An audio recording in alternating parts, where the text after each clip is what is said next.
Good morning students. आज का जो टॉपिक है दैट इज की elements of a democratic government. इसका कुछ पार्ट हमने कल डिस्कस किया था। डेमोक्रेटिक गवर्नमेंट मीन्स लोकतांत्रिक सरकार, है ना, जिसमें लोग जो कॉमन पीपल के पास पावर होता है वो अपने रिप्रेजेंटेटिव्स को चूज करता है ना, जो उनकी अकॉर्डिंग काम करेगा या उनकी बिहाफ में, उनकी एब्सेंस में उनका जो भी मतलब कॉमन पीपल जो है वो तो डायरेक्टली अपनी शिकायत लेके प्राइम मिनिस्टर के पास नहीं पहुंच सकता ना, तो उनकी जो भी रिक्वायरमेंट है उस चीज़ को पहुंचाना अपर लेवल तक। हमारा जो भी छोटे छोटे रिक्वायरमेंट्स है उसको अपर लेवल तक पहुंचाना, हमारी रिक्वायरमेंट को फुलफिल करने के लिए हमारे बिहाफ में जो काम करेगा, हमारे लिए जो काम करेगा वो होता है हमारा प्रतिनिधि या रिप्रेजेंटेटिव्स बोलते हैं। वो पावर सिर्फ हमारी ही है, कॉमन पीपल का पावर है, वो अपने रिप्रेजेंटेटिव्स को खुद चूज करेगा।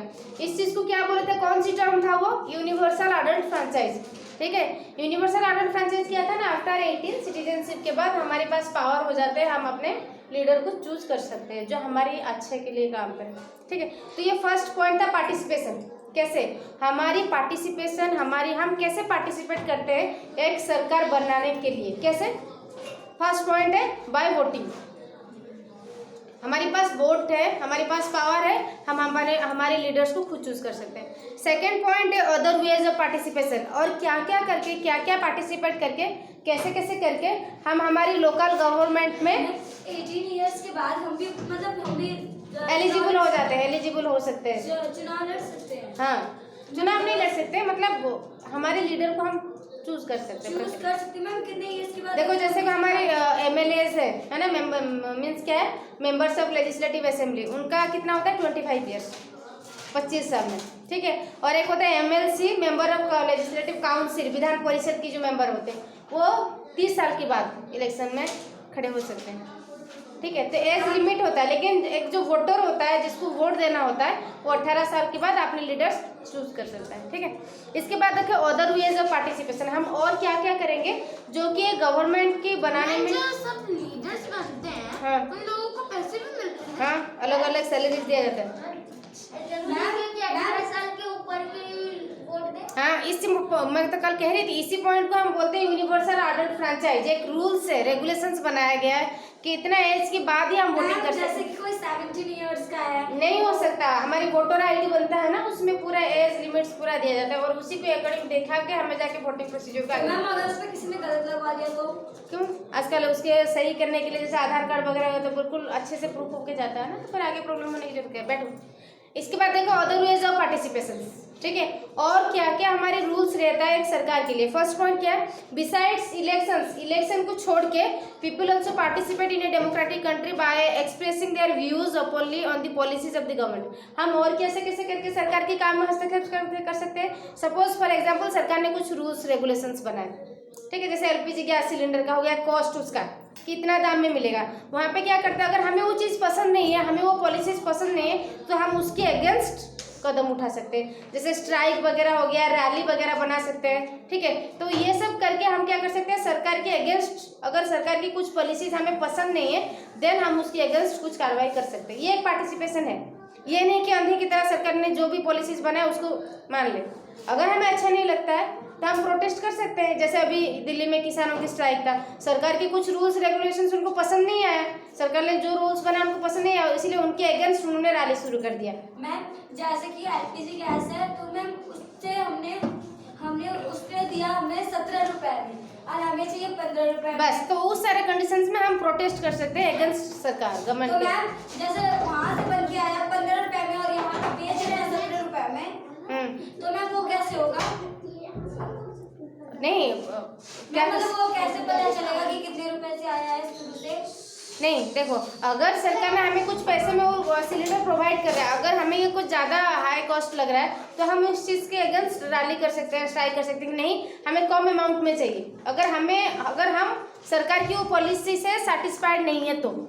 ठीक है, देखो people can criticise the government if they are not satisfied with any decision of the government. अगर लोग सरकार की कोई भी पॉलिसी से सेटिस्फाइड नहीं है तो इसके अगेंस्ट कुछ कार्रवाई कर सकते हैं। ठीक है, देखो पहले फॉर एग्जाम्पल देयर का recently when the price of petrol, diesel and LPG was increase, people express their disposal very sharply.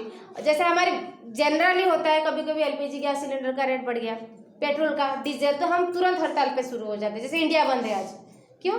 For example, क्यों ना? कभी पेट्रोल का रेट बढ़ गया, कभी डीजल का कॉस्ट बढ़ गया, तो उसके अगेंस्ट हम कभी कभी रैली, स्ट्राइक, तो ये कॉमन पीपल का हक है, हम कर सकते हैं।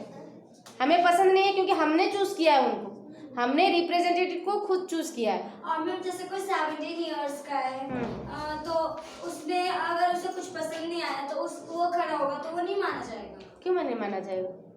हो जाएगा। मतलब जो एज लिमिट मैंने कह रही हूँ ना, मिनिमम 25 होना चाहिए, मिनिमम 25 होना चाहिए, मिनिमम 25 एमएलए के लिए, एमएलसी के लिए मिनिमम 30 होना, उसके ऊपर हो सकता है, कैंडिडेट खड़े हो सकते हैं। ठीक है? नहीं मैम, वो नहीं कह रहे, जैसे कि ना कि जैसे कि एलपीजी है तो उसके लिए अगर 17 इयर्स का है वही अगर खड़ा हो उस, तो फिर मैम मैं समझ नहीं पा रही। एलपीजी के लिए नहीं, मीन्स मैं कह रही हूँ लोगों की, सरकार की हर पॉलिसी हम नहीं मानते। सरकार ने कभी कुछ किया, उसको ज्यादा कॉस्ट चाहिए तो कभी उसने पेट्रोल का कॉस्ट बढ़ाया, कभी डीजल की कॉस्ट बढ़ाया, ठीक है? तो इस कंडीशंस में क्या करना चाहिए? लोग क्या करते हैं, कॉमन पीपल सरकार के अगेंस्ट कुछ स्ट्राइक्स वगैरह करते हैं, तो यह हम कर सकते हैं, यहाँ हमारी पार्टिसिपेशन है, हम कर सकते हैं। हमारे ये पॉइंट जो है, सरकार की पॉलिसी के अगेंस्ट कॉमन पीपल का क्या हस्तक्षेप होना चाहिए, ये कर सकते हैं हम। अगर सरकार के कुछ रूल्स रेगुलेशंस हम पसंद नहीं है, देन हम उसके अगेंस्ट कदम उठा सकते हैं। ठीक है? इसके बाद देखो, दे टूक आउट द रैलीज, जैसे लोगों को पसंद नहीं है, रैलीज वगैरह शुरू करते हैं, ऑर्गेनाइज्ड सिग्नेचर कैंपेन वगैरह में सब एक साथ मिलकर आंदोलन, जैसे हंगर स्ट्राइक पे बैठ के हमारी मांग पूरी करो, नहीं होगा तो चलो काम बंद, तो मैम चक्का बंद। मैम उन्हीं का मतलब कि वो नहीं खाएंगे। नहीं, कभी कभी जैसे किसानों के आंदोलन था या और कुछ बड़े बड़े स्ट्राइक होता है, तो सरकार को उस चीज को मानना पड़ता है। अगर मैक्सिमम लोगों का वही मांग है तो ऑब्वियसली सरकार को उस चीज को मानना, जैसे कि 15-16 हो, बस कम ही हो उससे, तो उस मेजोरिटी को देखा जाएगा ना। अगर लोगों की ज्यादा मांग है तो उस चीज को कंसीडर किया जाएगा। अगर 2 लोग जाके इलेक्शन पे खड़ना, रैली पे खड़े हो गए, थोड़ी ना तुम्हारी मांग पूरा किया जाएगा। ठीक है? वो रैली तो देखो, sometimes government have to change their decision because they are responsible to the people of the country. और कभी कभी सरकार मजबूर हो जाते हैं लोगों की रैलीज के सामने, तो उसको पॉलिसीज को चेंज करना पड़ता है। मजबूरी में पेट्रोल डीजल का रेट उसको कम करना पड़ता है, क्योंकि लोगों का मांग है, क्योंकि लोगों ने उसको चूज किया है। सरकार मीन्स लोकतंत्र, मीन्स लोगों के लिए, लोगों से, लोगों के द्वारा, हम ही करते हैं, हम ही पावरफुल है, वो पावरफुल है, हमने उनको चॉइस किया है। हमें वो पावर को मतलब नहीं आता, जज करना नहीं आता, हम कहते हैं हम तो कॉमन नहीं, हमने ही तो चूज किया है। मैम, जो चीफ मिनिस्टर का जो इलेक्शन होता है वो 1-1 साल में होता है या फिर 5-5 साल? 5 इयर्स का होता है, 5 इयर्स। जैसे एमएलए का 5 इयर्स, एमएलसी का 6 इयर्स। रुको पड़ा भी। मैम जो बड़ा नेता उसका मतलब अलग-अलग होता है ना। देखो, इसके बाद लोग क्या करते हैं, लोग जो आंदोलन करते हैं कभी कभी सामने आके करते हैं, कभी कभी मीडिया की हेल्प लेते हैं। हमारी जो मीडिया है उसका इंपॉर्टेंट पॉइंट है। किसानों के स्ट्राइक में के बारे में पूरा देश को किसके वजह से पता चला? मीडिया के बारे में। तो मीडिया की एक इम्पोर्टेंट रोल होता है हर चीज को अच्छी तरह से परखने के लिए। न्यूज़ टीवी पे बस ठीक है। जैसे नाउअडेज प्रिंट हो गया, इलेक्ट्रॉनिक मीडिया में जैसे newspaper, magazines, TV, radio, internet, ये सब इनका बहुत इंपॉर्टेंट रोल है एक पब्लिक ओपिनियन में, है ना। मीडिया क्या करता है, जैसे कुछ स्टेट में, पर्टिकुलर स्टेट में कुछ नया रूल बना है, नया रेगुलेशंस बना है, तो मीडिया जाके हर लोगों को पूछता है आपका क्या राय है। ये सरकार की तरफ से होता है, क्योंकि लोगों की राय को पूछा जाता है। अगर लोग नाखुश हैं उस ये से, सरकार अलग रूल्स बनाता है। ठीक है? क्योंकि वहां से देखो सारे कुछ डिपेंड करता है ओपिनियन के ऊपर। ओपिनियन मीन्स कॉमन पीपल, हमारी राय क्या है। अगर हम सरकार के उस डिसीजन से हम खुश नहीं है तो मीडिया के सामने वो बात आ जाती है ना। तो उसी हिसाब से सरकार फिर नया रूल कुछ इम्प्लीमेंट करता है या जो भी हो। ठीक है? देन देखो तुम्हारा resolution of conflict. Next point, diversity is an important feature of our country. Diversity means विविधता या डिफरेंस। हमारी कंट्री में अलग कास्ट के लोग रहते हैं, अलग रिलीजन के लोग रहते हैं, अलग कास्ट मतलब जाति प्रथा जो, ठीक है, रिलीजन, धर्म अलग अलग के लोग रहते हैं, फिर भी सब एक साथ होके रहते हैं। सबकी हमारी ट्रेडिशंस अलग है, सबकी फेस्टिवल्स अलग है, लेकिन जब बनाने के टाइम हम एक साथ एकजुट होकर बनाते हैं। ठीक है? India is a country of diversity means differences. ठीक है?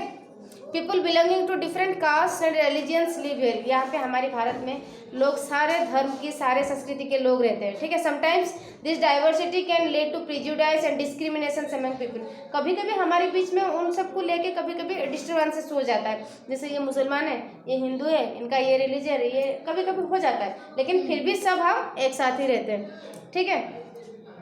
जैसे for example conflict takes place when people of different caste religions regions and economic backgrounds disagree with each other and feel discriminated. Conflicts means भेदभाव जो होता है। क्यों भेदभाव सिर्फ नहीं होता कास्ट को लेके, कभी कभी ट्रेडिशन को लेके, परंपरा को लेके हो जाता है, कभी कभी एजुकेशन लेके हो जाता है, मैं बहुत पढ़ गया हूँ तो पीछे बैठ, है ना। कभी कभी प्रोफेशन को लेके हो जाता है, मैं बहुत बड़ा पोस्ट पे, तुम छोटा सा पीएन की नौकरी कर रहा है, चल तो पीछे बैठ। तो ये सब होता है डिस्क्रिमिनेशन, एक दूसरे में भेदभाव। ये जो डिस्क्रिमिनेशन शुरू हो जाता है उसको हम बोलते हैं कॉन्फ्लिक्ट्स, ठीक है। तो कॉन्फ्लिक्ट्स क्या है? It is a discrimination caused by caste, profession, है ना, जाति प्रथा को भी लेकर, इकोनॉमिक पैसे को भी लेकर। हमारी दुनिया में, इंडिया में एक बहुत बड़ा डिफरेंस है। अगर कोई पैसा वाला है उसका जगह और कुछ होता है, और जो गरीब है उसका जगह और कुछ है। डिस्क्रिमिनेशन, डिफरेंसेस है ना। चाहे वो महसूस नहीं करा, लेकिन जो थोड़ा गरीब होता है वो खुद को महसूस कर लेता है, चाहे शायद मीन्स थोड़ा कम हो। तो डिफरेंसेस को हम बोलते हैं discriminations. People often use violent means to settle their differences. और कभी कभी ये बहुत हिंसात्मक रूप में आ जाता है ना। बहुत मैक्सिमम टाइम हम देखते हैं हिंदू मुस्लिम के टॉपिक को लेकर बहुत बार हंगामा, ये सारे, ठीक है, जो कि नहीं होना चाहिए। This lead to tension and fear among the other lives in an area, जिसकी वजह से वो खुद तो परेशानी में होते हैं और जो अड़ोस पड़ोस में लोग रहते हैं वो भी टेंशन में आ जाते हैं। मैम इसके लिए कुछ करते क्यों नहीं है? कौन सा? जो मैम जो छोटे लोग होते तो वो चीज़ सिर्फ एक इंसान का काम नहीं है, वो सबको सोचना पड़ेगा। जब तक हम अपने अंदर से ये नहीं निकाल देंगे हाँ कास्ट डिफरेंसेस कुछ है, आपने कहा कि एक ही एक मिलके हाँ, बनते हैं, ठीक है। मैम ये एक लोग का काम कैसे, मतलब एक देखो अभी तो थोड़ा सा चेंजेस हुआ है क्योंकि एजुकेशन का रेट बढ़ गया है, लेकिन ये डिस्क्रिमिनेशन को लेके हमारी इंडिया में स्टार्टिंग में है ना। जैसे डिस्क्रिमिनेशन या स्टेरियोटाइप्स बोलते हैं। स्टेरियोटाइप्स क्या है? सपोज लड़की और लड़का है ना, लड़की पैदा हुई या किसी घर में लड़का पैदा हुआ, जब किसी घर में लड़की पैदा हुई है वो क्या बोलते हैं, क्या सेलिब्रेशन करे, लड़की हुई है ना, ए लड़का हुआ है, ग्रैंड पार्टी बनेगा, ग्रैंड पार्टी। तो ये शुरुआत हम बाहर से नहीं अपने घर से ही शुरू करते हैं। नहीं, डिफरेंसेस हो जाता है। भाई बहन है तो प्रेशराइज किया था बहन को ही भाई को खाना निकाल के देना, इसको हम स्टेरियोटाइप्स बोलते हैं। मीन्स क्या है, बहुत पहले से ये चलते आ रहा है, ये और कोई नहीं चेंज करेगा, हम ही करेंगे इसको चेंज। कास्ट को लेकर डिफरेंसेस वो दो चार लोग मिलकर नहीं कर पाएंगे, हमें भी करना पड़ेगा, उसके लिए हमारी भी कंट्रीब्यूशन होना चाहिए। तो मैम अगर मतलब कि दो लोगों में लड़ाई, एजुकेशन मीन्स खाली किताबी नॉलेज नहीं होता, मेंटली हम लोग डेवलप होना चाहिए। नहीं है, सबके अंदर एक ही ब्लड की कंपोजिशन है, उनकी बनावट तो एक ही है ना, कंपोजिशन वही है, WBC RBC तुम्हारा हेमोग्लोबिन ये सब लिम्फ वगैरह को लेके ब्लड बना हुआ है, तो उसका कैसे हो गया अलग, उसका कैसे अलग हो गया, सेम ही है। पहले क्या होता था, जैसे तुम्हारे वो जो 100 आता था सत्यमेव जयते है ना, उनमें एक लेडी आई थी, वो कैसे उनका ऐसे डील किया जाता था, थोड़ा लोअर कास्ट के लोग हैं तो उनको स्कूल में अलग यूनिफॉर्म दिया जाता था, लोअर कास्ट के लोग तुम अलग यूनिफॉर्म पहन के आओ। अभी भी कास्ट डिफरेंसेस, अभी भी कुछ पर्सन्स ऐसे हैं जैसे कि उनके लिए, जैसे थोड़ा लोअर कास्ट के लोग हैं वो मंदिर में नहीं जा सकते, उनके लिए मंदिर के परमिशंस नहीं है, उनके लिए बड़े बड़े हॉस्पिटल में परमिशन नहीं है। अभी डॉक्टर BR अम्बेडकर की बात कॉन्स्टिट्यूशन में थोड़ा सुधार आया है, फिर अगर हम उनके अगेंस्ट कुछ बोलते हैं, उनको बोल देंगे अछूत या कुछ, देन हमारी अगेंस्ट केस फाइल हो सकता है। अभी तो और कदे ऐसे गाड़ियों में लिखते थे गुज्जर, अब नहीं हो सकता, वो चीज़ नहीं कर सकते, वो रूल्स बन गया, कोई कास्ट को रिप्रेजेंट नहीं कर सकता, और ये जबरदस्ती नहीं होता है ना। हम भी कभी कभी क्लासरूम में बैठते, सपोज हमारे यहाँ पे 10 बच्चे हैं, उसमें से एक मुस्लिम बच्चा खड़ा है, देखो मुसलमान, हम बोल देते हैं, गलत चीज़ है ये सब, ये तो नहीं होना चाहिए माइंड में बिल्कुल। तो एजुकेशन का फायदा क्या है? एजुकेशन मीन्स कुछ मार्क्स या कुछ नहीं होता, एजुकेशन मीन्स मेंटली डेवलपमेंट होना चाहिए, हर चीज़ को हम अच्छी तरह से जज करेंगे, हमारी बातों से किसी को दुख नहीं पहुँचना चाहिए कम से कम, ठीक है। तो ये होता है डिस्क्रिमिनेशन स्टेरियोटाइप्स, किसको लेके? स्टेरियोटाइप्स मीन्स क्या है ना, स्टार्टिंग से चलते आ रही है, स्टार्टिंग से हम बोलते हैं बॉयज जो होती है ना ज़्यादा फिजिकली एक्टिव होता है, ये कोई बात है? पीटी उषा वो भी तो है ओवरऑलर्स की जो बोलते हैं चैंपियन। मैम हम भी तो हाँ, गर्ल्स ऐसे हैं, लेकिन बॉयज हमारी ये जो स्टेरियोटाइप्स मीन्स क्या है ना, जो चलते आ रहा है, लड़का है बहुत अच्छा है ना, यही तो क्लास में फर्स्ट बनेगी, एक स्टेरियोटाइप नहीं, और कोई बच्चा आ भी तो सकता है, ये जरूर तो आ नहीं। सकता है। ठीक है, तो ये सारा चीज़ को हमें उठाना पड़ेगा। जब तक हम इंडिविजुअल इसके अगेंस्ट नहीं करेंगे तो कोई 50 मिलके भी हमारा कुछ नहीं कर सकता। मैम सबको ठीक है, बराबर हक देना बराबर देना चाहिए। देखो, in India witness conflicts at various level, most of the conflicts however stem from the different religions believes of the people. हम इंडिया में, भारत में ऐसे बहुत सारे कॉन्फ्लिक्ट्स देखते हैं। जनरली हमारे भारत में कास्ट सिस्टम को लेकर ही होता है ज़्यादातर मैक्सिमम कंडीशंस में। Religious position and celebrations by one community are not welcomed by the people of other community. Means suppose Eid celebration हो रहा है, हमें ईद इनका है ना, या हमारा और कोई सेलिब्रेट होली इनका, ऐसा नहीं करना चाहिए, है ना। उनका भी ईद को जितना प्रेफरेंस, यहाँ पे हमारी होली को भी उतना, या क्रिश्चियनों की जो भी सेलिब्रेशन, क्रिसमस वगैरह, सबको हम इक्वली सेलिब्रेट करते हैं। मैम हम लोग तो समझते हैं, लेकिन बड़े लोग नहीं समझते। ठीक है, ईद को हमारी as a national holiday declare करवाया गया है। ठीक है, जबकि गांधी जयंती भी एक नेशनल हॉलीडे है। तो हर चीज़ को इंडिया में बराबर ही में लिया जाता है, कोई रिलीजियन, कोई कास्ट को लेकर कोई फर्क नहीं होना चाहिए। मैम जैसे होली में भी तो छुट्टी मिलता है, हाँ, वैसे जैसे हम हमारी फेस्टिवल्स का, ईद में छुट्टी नहीं मिलता तुम्हें स्कूल में? मैम मिलता है, वही तो मिलेगा। हाँ, ठीक है, जैसे हमारी फेस्टिवल को लेकर हम एक्साइटेड रहते, उनके फेस्टिवल को लेकर भी हमें एक्साइटेड रहना पड़ेगा, क्योंकि हम साथ में लेके काम करते हैं। हाथ में 5 मिनट लिए, अगर उसमें से 2 कट जाए ना तो हमारी पावर कहीं ना कहीं कम हो जाएगा। ठीक है, तो हमारे इंडिया सारे रिलीजियंस को लेके बना हुआ है, अगर इसमें से एक भी चला जाए तो कहीं ना कहीं हम पावरलेस हो जाएंगे। तो सबका इम्पोर्टेंस है, मूर्ति की तरह। मैम ना तो कोई एग्जांपल, जैसे कि हमारी होली है तो वो लोग वो लोग होली सेलिब्रेट करते हैं, और मैम अगर उनका ईद है तो हम लोग कर सकते हैं, क्यों नहीं। ठीक है, देखो, अगर ये सब हम नहीं करेंगे तो डिस्क्रिमिनेशन शुरू होगा, कॉन्फ्लिक्ट शुरू होगा। To avoid a conflict, the government suggests that the representatives of the concerned communities sit together and come to solution that is acceptable to all। ठीक है, तो ये चीज़ के लिए क्या होगा ना, हमें सबको एक साथ मिलके बैठना पड़ेगा, हर साथ सबको मिलके डिस्कशन करना पड़ेगा। नहीं, सबके साथ है, रिलीजन हो या कास्ट को लेके हो, सब एक दूसरे के साथ खड़े हैं। ठीक है, the police is also responsible for ensuring violences. अगर कभी कभी हमारे बीच में इस चीज़ को लेकर डिस्टर्बेंस हो भी जाता है तो पुलिस का रोल होता है उस चीज़ को कैसे आपस में समाधान किया जाए, जैसे कोई दंगा ना हो, किसी का डेथ ना हो, इस चीज़ का ध्यान रखा जाए। ठीक है, तो कभी कभी देखो यहाँ पे एक एग्जाम्पल दे रखा है, rivers too can become a source of conflict between states. कभी कभी नदियों को लेकर भी विधानसभा में बात हो जाता है। सपोज उड़ीसा से एक नदी मतलब जा रहा है आंध्र प्रदेश, वो बोलता है मैं अपने पानी नहीं दूंगा तुम्हें। ठीक है, तो कभी कभी हो जाता है, बहुत सारे उड़ीसा झारखंड में ये सारा टॉपिक्स को लेकर चलता है कि नदी का पानी बंद करें, सप्लाई बंद, पानी कोई टॉपिक होगा तो एक दूसरे का पानी का सप्लाई तुम्हें नहीं मिलेगा, तो उस चीज़ को भी ध्यान में रखना चाहिए। कभी कभी कुछ इश्यूज वजह से, जैसे कोई लड़ाई हो गई, बस हाँ, नहीं उसको पानी नहीं देंगे, जैसे कि हम लोग खेलते थे। देखो एक एग्जांपल है, रिवर में flow through more than one state. जो नदी होता है एक से दूसरे 3-4 स्टेट देके भेजे जाता है। The main question arises is how much water each state get from the river and this becomes an issue of conflict. और क्वेश्चन ये है, सपोज एक नदी है गंगा नदी, वो सिर्फ एक तो हमारी यूपी में नहीं जा रहा है, हर स्टेट में भेजे जा रहा है, तो इशू वहाँ पे बन जाता है यूपी को कितना पानी मिला वहाँ से, कानपुर में बहुत, ठीक है, या तुम्हारा वेस्ट बंगाल को कितना पानी मिला वहाँ से गंगा नदी से। ठीक है, तो क्वेश्चन आ जाता है कि नदी जो जा रहा है हर स्टेट को कितना कितना पानी मिला, वो वहाँ पे एक इशू बन जाता है। ठीक है, जैसे for example the conflict over Kaveri river water between Tamil Nadu and Karnataka, जो कि हर साल कावेरी नदी के ऊपर एक इशू बनता है, कर्नाटका एंड तमिलनाडु। तमिलनाडु कहता है मुझे ज़्यादा पानी चाहिए, कर्नाटका कहता है नहीं मुझे ज़्यादा रिक्वायरमेंट है। ठीक है, तो पानी खेती बाड़ी को लेकर, जैसे कावेरी नदी दोनों स्टेट में जाता है, तमिलनाडु और कर्नाटका। कर्नाटका कहता है हाँ मुझे ज़्यादा पानी चाहिए, तमिलनाडु कहता है नहीं मुझे पानी का रिक्वायरमेंट ज़्यादा है, तो मैं ज़्यादा पानी को यूज़ करूँगा। तो मैम जैसे फार्मिंग करनी हो तो फिर मैम दो लोग इक्वल नहीं कर सकते। वही तो होता है, दिस इज द कॉन्फ्लिक्ट, वहीं पे हो जाता है इशू, कोई भी छोटी सी इशू को लेकर डिस्टर्बेंसेस शुरू हो जाना।